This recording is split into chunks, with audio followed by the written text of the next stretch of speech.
Quem de vocês nunca teve uma samambaia em casa? Vemos diversos tipos de samambaias, né? A mais famosa é a chamada de escadinha do céu.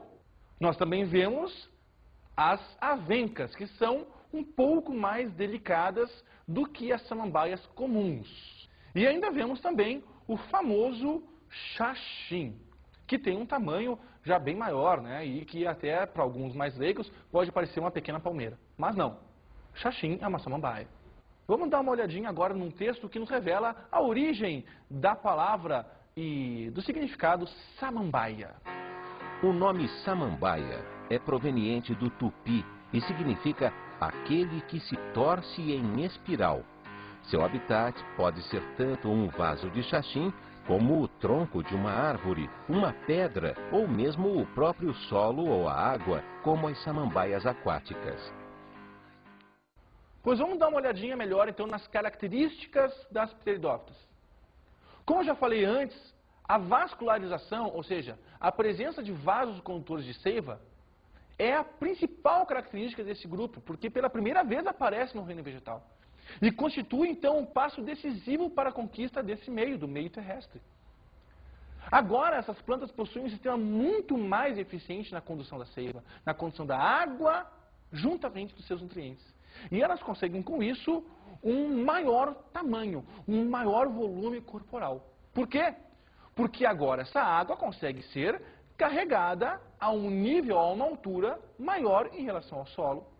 Logo, como consequência, o tamanho desse vegetal também se torna cada vez maior.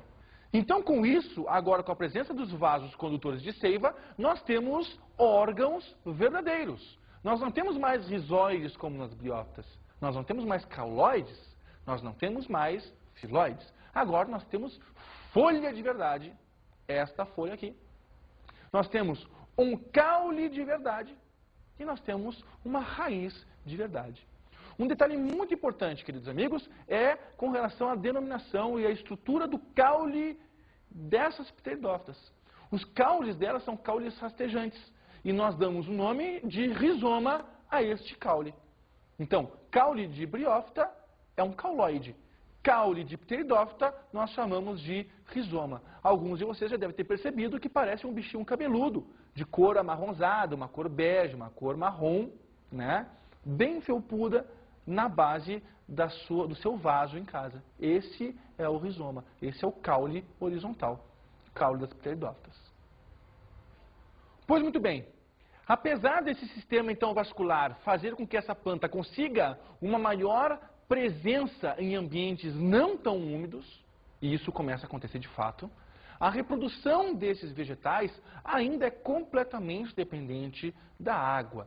Então, olha só, apareceram os vasos de condução, proporcionaram um melhor rendimento na captura e na condução da água e sais minerais pelo corpo da planta, fizeram com que essas plantas conseguissem se liberar um pouco da presença maciça de água no ambiente, os musgos não. As samambaias conseguem se manter já há algum tempo na presença de sol direto, com a falta de água maciça, mas a reprodução desses vegetais é ainda completamente dependente da água. É uma coisa muito importante que vocês têm que saber e ter sacramentado na cabecinha de vocês, que a reprodução dos vegetais só vai ser independente do meio aquático quando chegarmos nos vegetais superiores, quando aparecer a semente e o tubo polínico. Agora não. Ainda nós temos a dependência de água, por quê? Porque ainda nós temos a presença de esporos que vão estar expostos e também de um gametófito sensível, tênue e que ainda não tem uma expressão, uma proteção como existe nos vegetais superiores. A fase que domina as samambaias é a fase esporofídica. Lembrem-se, briófitas, musgos, quem domina é a fase gametofídica. E o esporo é aquela partezinha que surge em cima. Mas agora nas samambaias não. Nas samambaias quem domina, o que tu vê, esse vegetal aqui é o esporófito. Essa aqui é a fase esporofídica. E onde é que está então a fase gametofídica, Rogério? Ela aparece? Sim, ela aparece, mas nós não conseguimos ver. porque ela é de tamanho minúsculo, vista apenas com algum auxílio de alguma lente, lupa ou microscópio. E como esses vegetais geralmente estão na mata, e essas matas são úmidas, são escuras, e nós não temos o olho treinado para ver isso, a gente não consegue visualizar, a gente não consegue distinguir aonde está o gametófito, que é chamado de prótalo ou prótalo. Vamos dar uma olhadinha, então, no ciclo de vida desse vegetal para a gente conseguir incorporar, visualizar, concretizar mais isso na nossa mente. Muita atenção, gente, muita atenção. Vocês estão vendo no vídeo de vocês, agora, a fase de uma pteridófita, o ciclo de vida de uma pteridófita. Começando pelo esporófito, que é o que a gente está vendo, que é a planta. O esporófito é 2N. Toda vez que a planta está apta a fazer reprodução, embaixo das suas folhinhas aparecem então o que nós chamamos de soros. E esses soros são o conjunto de esporângios. Lembrem, esporângios, estruturas que protegem os esporos. Logo, dentro desses esporângios, nós temos centenas de esporos, que quando formados por um processo de meiose, são liberados para o ambiente. No ambiente, vai se formar, através da germinação desse esporo, o gametófito jovem, que nós também damos o nome de prótalo, e que tem uma estrutura muito semelhante à forma de um coração. Nesse prótalo, nessa estrutura formada que parece um coração, por mitose, são formados os gametas masculinos e femininos. E esses gametas masculinos e femininos vão se encontrar, formando de novo uma estrutura 2N. Percebam no esquema que a samambaia que a gente vê, ou seja, o esporófito, se forma nessa estrutura chamada de prótalo. Por quê? Porque o gameta masculino, que é móvel, é quem vai em direção ao gameta feminino, a oosfera, que é fixa, e que está no prótalo.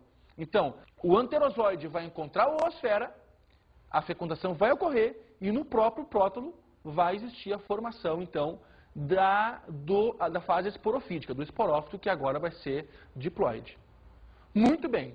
Então, olha só, não existem sementes aqui nesse processo. Não existe qualquer estrutura de proteção mais rígida com relação aos esporos também. Então, a dependência da água se dá por que fator? Pela sensibilidade, ou seja, por serem estruturas muito sensíveis às estruturas de reprodução desse vegetal. O esporângio, apesar de abraçar o esporo, ele é uma camada unicelular. Algumas samambaias apresentam uma estrutura chamada de indúzio, que é uma dobradura da folha e que ajuda nessa proteção, mas que ainda assim é insuficiente para fazer com que essa reprodução seja fora d'água. E ainda também temos o transporte do gameta masculino, do anterozoide, em busca da oosfera, que também se dá pelo meio aquático. Então, a reprodução desse vegetal ainda é completamente dependente da água. Uma característica muito legal, uma curiosidade a respeito das pteridófitas, é a sua grande capacidade de modificação corpórea. Vamos pegar o exemplo do xaxim. O xaxim é uma das maiores pteridófitas existentes. Conseguem alcançar até mais ou menos 2 metros de altura. Só que chega um momento na vida desse vegetal que, pela sua altura, e por ele não ter ainda toda aquela estrutura, toda aquela lignificação das células vegetais de vegetais superiores, ele acaba tombando. Ele não consegue se fixar muito tempo de pé. Então, no momento que ele tomba, as raízes que até então estavam na base do corpo dele passam agora a se formar ao longo desse caule. Agora com ele deitado. E as folhas que antes estavam nessa posição deitada aqui, ó, xaxim de pé, raiz, caule, folhas. Quando ele tomba, a raiz passa a se desenvolver aqui nessa parte. As folhas que antes estavam aqui começam a se desenvolver por aqui. Perceberam? A modificação do corpo desse vegetal, ela ainda existe. Por quê? Porque as células, apesar de serem diferenciadas, não têm ainda um alto grau de diferenciação como os vegetais superiores possuem. Outra característica super importante, ainda com relação ao xaxim, é da estratificação dele do meio ambiente. Eles estão tirando o xaxim, estão matando o xaxim, estão tirando ele do seu ambiente natural para a comercialização dele. Então, o que a gente geralmente tinha há uns anos atrás? como base de uma outra samambaia, o famoso xaxim. O xaxim é uma planta, é uma espécie. Algumas pessoas, por nunca terem visto o xaxim, pensam que o xaxim é um vaso, simplesmente um vaso. Esse vaso, na verdade, é o corte do caule do xaxim. Então, o xaxim, ele é fatiado, se cava dentro dele para se colocar uma outra espécie de pteridófita para a criação. E isso, por lei, não é permitido. Por quê? Porque o xaxim, pelo seu extrativismo, pela sua retirada da natureza de forma desenfreada, ele está correndo um risco de entrar em processo de extinção. Então, cabe a nós, que gostamos da natureza, cabe a nós que, se a gente quiser ter uma samambaia em casa, não comprar esse tipo de vaso, o vaso do tipo xaxim, mas sim um vaso de cerâmica normal, como o que nós temos aqui no estúdio, como a gente consegue perceber. E aí sim, com terra, com adubo, se cultivar a samambaia, seja ela qual for. É importante que a gente tenha essa consciência ecológica para que a gente consiga manter sempre bem o nosso meio ambiente.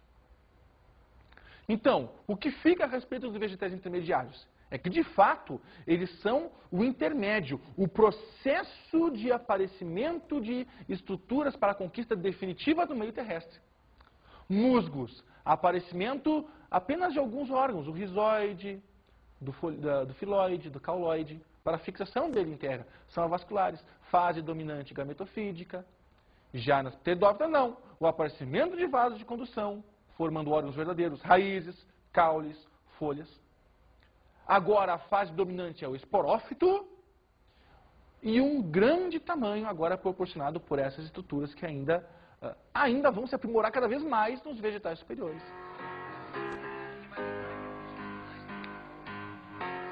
Foram os primeiros vegetais a formarem grandes florestas que dominaram a Terra. Seus fósseis deram origem à hulha, ou carvão mineral. Pois é, somado a essas características importantes, ainda uma curiosidade muito legal. No tempo dos dinossauros, no período Jurássico, as plantas que dominavam o planeta Terra eram as pteridófitas. Então agora vamos para as nossas dicas de estudo.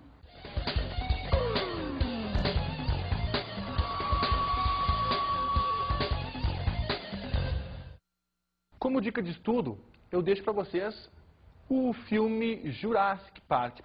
Outra coisa legal, outra dica boa, é você sair no parque da sua cidade com a sua turma de amigos e sair observando essas espécies, sempre em locais úmidos do parque.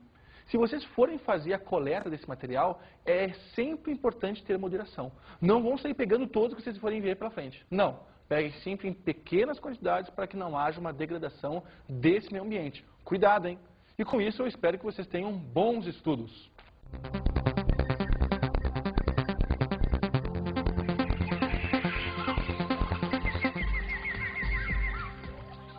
Na aula de hoje, falamos sobre as briófitas. Vegetais avasculares de tamanhos diminutos e que foram os primeiros a colonizar o ambiente terrestre. E observamos as pteridófitas. Vegetais que pela primeira vez apresentam vasos de condução e agora um conjunto de esporos que nós chamamos de soros e que agora conseguem um grande tamanho. Bons estudos!